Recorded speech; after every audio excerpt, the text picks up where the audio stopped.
The government's been called soft on crime after two feuding gangs shot at a number of homes in Auckland. When it's plastered across the news like this, it's little wonder people get freaked out. If you've got people on your street firing bullets into houses, that is a concern, without question about it. And we've seen that the acute war between the tribesmen and the killer bees creating real community concern. But it's then how much that is bolstered politically, I guess. In 18 months' time, every single person will have forgotten about that war. So does New Zealand have a gang crisis, or is there a perception of a gang crisis? There are certainly issues that need to be dealt with, but is it a crisis? No, I don't think so.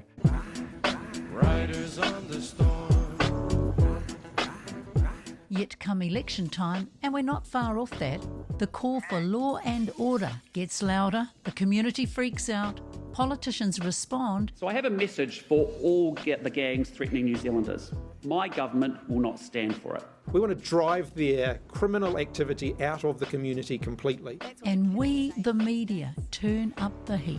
Another day, another shooting in Auckland. One person's in a critical condition after the latest firearms incident. Killer on the road. Like, people are freaking out now at ram raids. Yeah. So that's been well reported across the media. Yeah. Is this a blip? Is this been over-reported or what? Well, both. If you look at, say the gangs, because I know it best, but there's long-term issues to do with the gangs, but the amount of coverage that they get is utterly disproportionate. On average, a kid is killed in this country every 5 weeks in the home. For each one of those kids who die in those horrific circumstances, there are scores who survive in those families. And what happens to them? They go on to join the gangs. They go on to populate our prisons. And yet we don't give that near the attention that it deserves. Dr Jarrod Gilbert relies on data rather than outrage for analysis. He believes politicians, come election time, could do the same. Probably the best example of that, for the 2014 election, a swathe of policies were brought in place to counter the gang problem. Now, at that time it was said that the gang members were creating something around 35% of Class A and B class drug dealing offences. I looked at the data, the true numbers were actually 4%. That's how far we can get this wrong. And nobody bats an eyelid, right? Because we just believe it's true, it doesn't matter what the data say. Organised crime around drugs is far wider than the gangs, and yet we see it as gangs. So we've created this myth around them that just isn't matched with reality. Organised crime, gangs, media are always going to put those two together because it suits the politicians' agenda to have them together. I mean, if you think about back in the 70s and 80s when the Mr. Asia syndicate was it, there was no gang members involved there. Dr Ranginui Walker, back in 1971, issued a warning about the need for competent research by social scientists. He said that without it, police and politicians would inform and define the gang issue. Professor Jane Kelsey recalls the 70s when Prime Minister Rob Muldoon went out of his way to engage with gangs. My initial research was on what we called about moral panics with the gangs. A couple of big brawls, one up in Moerewa, one out in Glen Innes, and all hell had broken loose in the media, and then everything got amplified and laws were passed and heavy sentences were passed, and there was a crisis and everything was out of control, and the politicians had to do something. What's one thing all New Zealanders need to know? It's difficult when it gets politicised because it's all about who's got the biggest hammer to smash these people. Knee-jerk populist lawmaking has never been limited to one side of the political spectrum. It comes up time and time again. When Labor's in opposition, Labor will do it. When National's in opposition, National will do it. So, they're as guilty as one another. What do we need to do to remove the politics out of crime and justice debates and gang debates? And so it's up to the public to recognise this and to recognise the complexity and not fall for these simplistic solutions that invariably fail. Until we do that, until we say, you know what, we're not going to buy that, then it will continue to happen. It will always happen. The lead up to our first MMP election in 1996 saw a series of gang shootings in Christchurch and Invercargill. Jarrod says rhetoric rather than evidence prevailed, and opposition Labour MP Mike Moore became the most outspoken anti-gang critic. You know, Mike Moore at the time was saying that we've got 5 years to solve this, or it's going to be completely out of control. He said it's a threat to the heart of democracy. At first, the Minister of Justice, Doug Graham, tried to keep the calm. National MP Ross Murant too. He said overreaction just before election time results in silly legislation. Next minute, all political parties joined the fray bar the alliance. And the response in 1996 was a swathe of legislative measures. Politicians on both sides, left and right, thumping their fists into their hands saying, we will solve this, we just need tougher laws and we will solve this problem. At the time, criminologist Greg Newbold described the bill as largely a sop to public opinion, a political device to make people feel that something is being done about something that the public has been encouraged to feel frightened about. The bill itself noted there was no independent data or research that assessed the nature and level of gang offending. By the time the laws were written up and were being put through Parliament, the issue was long over. The laws were never used. Where they were used, they were general law and order provisions used against non-gang members more than gang members, and overall had absolutely no impact. This is the outcome of this tough on crime rhetoric. It's nonsense. And who ends up on the receiving end? No surprises there. Well, if you have poorly targeted measures, that could have a significant impact on Māori communities. Now, that's not to say we can't police Māori communities. Of course we can, of course we have to. But if they're poorly targeted, there is running the real risk of setting race relations back decades if they're not done well and having unintended consequences that we can't foresee. Why? Because it's just gang laws. But, you know, we have to be smarter than that, we just do.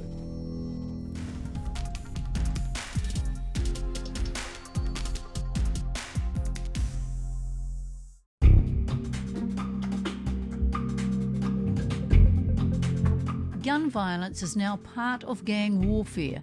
Opposition parties are proposing get tough legislation, including wide-ranging search laws. Nationals promising to get tough on gangs, but their plans are already being met with scepticism. Right now, you can go into a home if you've got reasonable grounds to suspect, say, there are illegal firearms there, reasonable grounds. So what the proposed measure would do is drop that provision. You can go in without warrant any time you like into a home.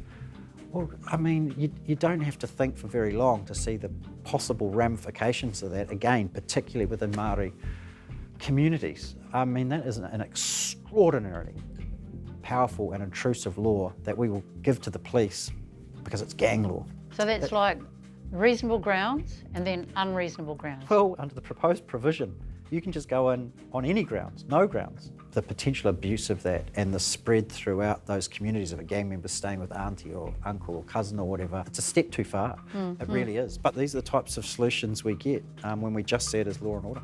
Patches have always been a hot topic. Here's Willie Jackson and Simon Bridges from our gang special.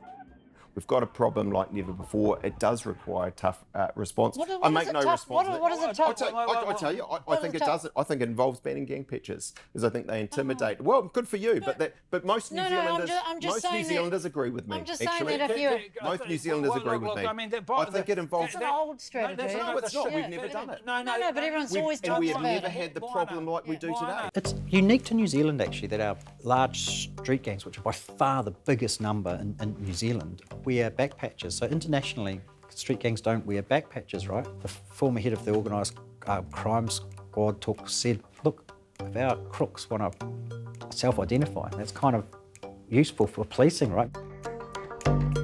In the 70s, patches were banned in jails as part of a gang crackdown. They banned anything that was associated with the gang, so you can no longer draw the bulldog or your patch or whatever and have it on the wall. They banned it all. So they banned any Colours. identifiers. They banned colours, right? Intuitive, makes sense. Who would argue with it? What was the outcome? Gang tattoos on your face. I mean, people could no longer leave the gangs because they were so formally marked. And this is where we have to be careful. Australia, it's often held out as a model.